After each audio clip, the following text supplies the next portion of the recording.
फटाक 30 सेकंड में खबर डाउनलोड कीजिए तक ऐप और उसका लिंक आपको मिलेगा डिस्क्रिप्शन में।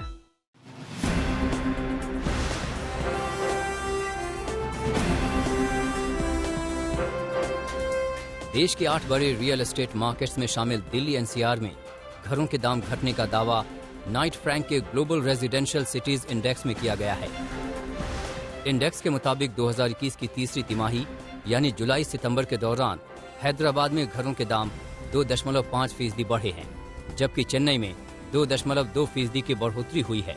वहीं कोलकाता में दाम 1.5% और अहमदाबाद में 0.4% बढ़े हैं।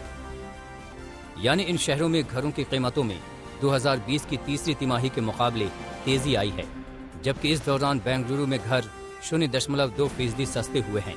वहीं दिल्ली एनसीआर में 0.7% की गिरावट आई है। पुणे में 1.5% और मुंबई में 1.8% दाम घटने का दावा इस रिपोर्ट में किया गया है। हालांकि एक्सपर्ट्स का मानना है कि दिल्ली एनसीआर अपने आप में एक बड़ा मार्केट है और औसत कीमत में कमी को यहाँ के हर इलाके से जोड़कर नहीं देखा जा सकता है। द्वारका एक्सप्रेसवे के ऊपर जो करीब 60,000 रुपीज पर स्क्वायर यार्ड के आसपास ट्रेड हो रहा था, अभी average 83,000 rupees per square yard है। और गोल्फ कोर्स एक्सटेंशन रोड की बात करें, जहां दिसंबर 2020 में 87,300 रुपीज पर स्क्वायर यार्ड के आसपास ट्रेड हो रहा था, वहीं पे अब 97,600 रुपीज पर स्क्वायर यार्ड है। तो प्लॉट्स की कीमतों में ज्यादा वृद्धि देखने को मिली है।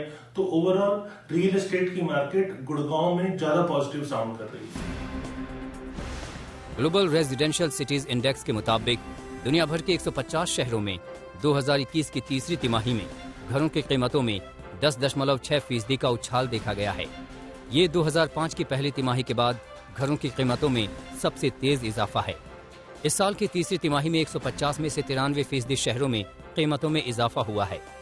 वहीं 44% शहरों में घरों के दाम दोहरे अंकों में बढ़े हैं। नाइट फ्रैंक के मुताबिक इन घटी कीमतों ने भी इस बार फेस्टिव सीजन में घरों की बिक्री बढ़ाने में मदद की है। ओवरऑल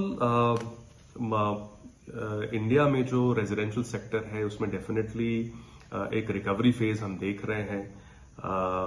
ओवरऑल जो सेल्स नंबर्स हैं वो इंक्रीज हुए हैं, लेकिन जो रेट ऑफ जो प्राइसेस हैं वो बहुत ज्यादा तेजी से नहीं बढ़े हैं।